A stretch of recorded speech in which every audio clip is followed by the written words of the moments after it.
Hey guys, so if you don't know, one place to get a lot of stuff for inventory is flea markets. You have to be really careful what you buy at flea markets though, because some of them are set up kind of like this one looks to be like it's an antique mall. So we're going to go through this and look. The Coca-Cola chairs are cool. You won't be able to ship those, right? So if you look at the stuff, pottery you want to be careful with, especially glassware. You got to be really careful buying glassware because sometimes you can really lose your tuchus on the glassware. Ashtrays, unless there's something special, don't buy ashtrays. You're not going to make your money back because people less and less are smoking. China sets. People don't want China sets usually, so don't buy those, and they're really a bitch to package. Those are kind of cool, those cups, those glasses right there, because of their design. Dolls, you're also going to have to be careful. Take your phone with you, pull it out right then and there, and look it up on eBay or look it up on Mercari or Amazon, wherever you're selling stuff or you hope to be selling stuff on. Again, you got to be careful with dolls. Doll clothes, you can sometimes do really well just with the doll clothes, and it's a lot less to ship them actually. So toys, things like this all looks like it's newer. That doesn't mean it's not, worth money. Doesn't mean it is worth money. But you kind of have to search around and look and see what sells. Now these, I saw cornucopia vases, the railroad lanterns. Some of those do really well. The key is you don't want to overspend when you're going to flea markets because most of the people who sell at flea markets are dealers, especially the full-time professional sellers that like on at this place have the inside booth. So you're going to want to make sure that anything you buy over here, we have primitive antiques, the andirons and coffee mugs and pitcher. You always want to look at the bottom. You see how she's looking at the bottom here in the video, right? So you always want to look at the bottom on pottery and actually a lot of items, but especially on pottery and ceramics to see the mark of who you have. You could have Roseville, you could have just California pottery, you could have Bauer, you could have McCoy, all sorts of stuff. Okay, and some will be a name brand of pottery, but it won't have a marking. Now, having said that, the antiques industry, okay, and collectibles like pottery, it's gotten really hard over the last probably 25 years, basically because of eBay and online marketplaces. Okay, so there's a lot more competition for items that normally there wouldn't be competition for. These people in the antique malls or the flea market booths could just sell things kind of for what they wanted to, and people wouldn't know what that was worth unless they had one of the antique books or the collector's books. Okay, plates. There's tons of collectible plates. I always would hate it when people would come to me with collectible plates, little old ladies, and they'd say, "Oh, I have these collectible plates I want to sell," and they had invested in the collectible plates, and it's like they were not worth money anymore. They paid a lot more than they were worth, but some plates are worth money. Okay, in there you see the brown glazed drip pottery. Kind of looking quilts. Some quilts do really well. The key is when you're in a flea market or an antique mall or an antique store situation, buy low, sell high. You have the cornucopia vases down there. A lot of times you can get into costume jewelry. Now, watch what she's going to do when she picks up a piece of jewelry, okay? She's going to look through the jewelry and I'll show you what every good picker does, okay? Watch when she picks one up, the first thing she does. Oh, come on, pick one up. There we go. Well, that one doesn't count. Here we go. She looks at the back. She's looking for signatures. Okay, and what a signature is, it doesn't mean that somebody actually, signed it. It means that there is a mark on the back, like listener or Hollycraft or something like that, and that means it is a signed piece by a designer.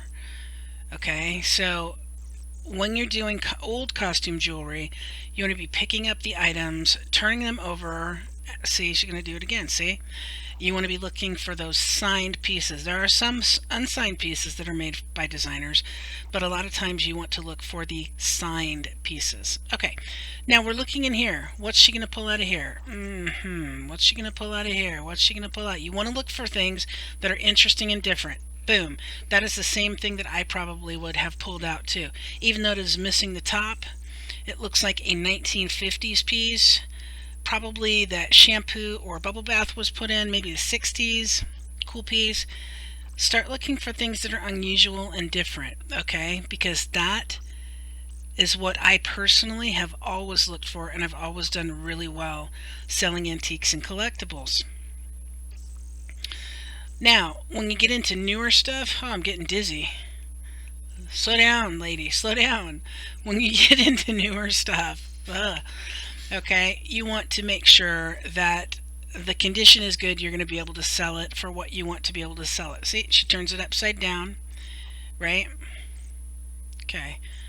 Turns the plate upside down, the little plate, right? Sometimes you can find those. They're like $50. You pay like a quarter or $1 for them, and they're $50. You just never know. So it's good to be educated. Keep track of the things you sell. Go on to eBay, right, or whatever marketplace you're using, and look and see the sold items and what has sold from people. That'll give you a good place to start. Old boxes are always cool. That looks like it has some sort of metal embossed top on it. Old jewelry box maybe. Okay, now we're getting into newer stuff. So on this, boom, you want to pull out your phone, you want to be on the Amazon app, right? You want to be scanning those barcodes.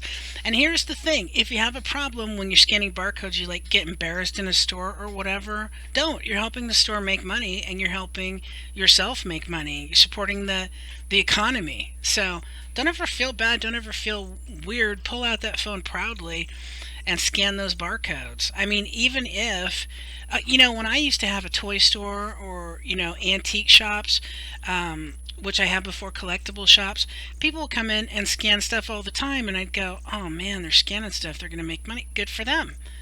As long as I make what I want on the item or close to it, I'm good. They can make whatever they want, because you cannot maximize on every single thing you buy if you want to do volume selling.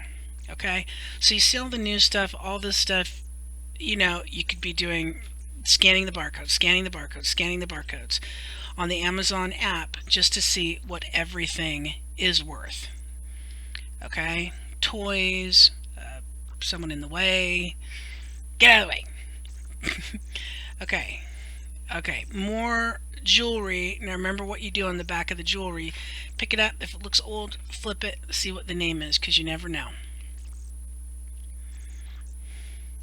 Yeah, now this is an old, I'm not sure how old it is, but it's an old compact. That's a really cool piece. It looks like it's enameled on the top. Hard to see, but you see the mirror is pretty good inside. The mirror does show its age, but that's a nice piece, a nice little makeup compact with the mirror. A lot of people that collect things will collect things like that. And you want to get interesting stuff. You want to look for interesting stuff. You don't want to just look for stuff. You know what I mean? Oh, I paid a quarter for this. Oh, I paid a dime for this. Pay 50 cents and $1 and get interesting stuff. There's an Art Deco, what is that, a pepper shaker or pepper holder? Looks like some California pottery. I don't know if that's McCoy or what. I'm a little rusty on my antiques and collectibles. But again, looking at the back of the costume jewelry of the brooches here to see. A lot of these you will find not worth a lot of money, but every now and then you pick one up and it's like, someone didn't know what they have, and that's where you capitalize on your knowledge. Okay, a lot of the cute old pottery planters here, the old toys, those aren't that old, but I can't remember who that is. McCoy or Bauer, or I can't remember. Now this is cool. See, it doesn't have the stopper down below, right? But this is what? Late 80s, early 90s California raisins, advertising. And here she's got, I like that cowbell too. That's kind of a cool old cowbell. But here she's got a lighter, it looks like. Really nice looking. Sharp on the top, which what I mean by that is it's like unusual looking on the top of it, the top piece. Don't know what she's looking for in here. Albums. I don't do albums, so. Records. Those are records, kids. Those are like early CDs. Purses. So apparently there's all sorts of stuff at this flea market. Purses, where you'd want to sell those probably would be Poshmark, eBay, Mercari, but you know, you can always find a good name brand. I mean, sometimes they don't know. I mean, there might be, that looks like, what's her name? I can't remember the designer. See what happens? Live videos, brain farts aplenty. All the shoes, you know, maybe you find some nice shoes there that you can list for, you know, a few bucks, $5. There's some funky, like 60s, 70s looking retro glassware. Be careful when you buy glassware. Okay, this is all stuff I wouldn't even bother with. Again, back into purses and pocketbooks. Maybe you find Coach, maybe you even find Michael Kors there. You never know. Okay, Kate Spade, you never know. Okay, so make sure you look. So that is it for this video, guys. I hope you like going to the flea market with me, and we'll post more like this in the future. But the main thing is, when you go to flea markets and places like that, you want to find kind of the things that they missed. So you want to buy low and sell high. So you want to find some interesting things you know you can sell. That's great too. But if you aren't sure, try to get things that are cheap, that you think are interesting or unusual, and you might be able to sell for more. So thanks for watching, guys. Subscribe to the channel and make sure you like this one if you liked it. Join the Poochie's Pack Facebook group for more information and help for e-commerce sellers. Bye, guys.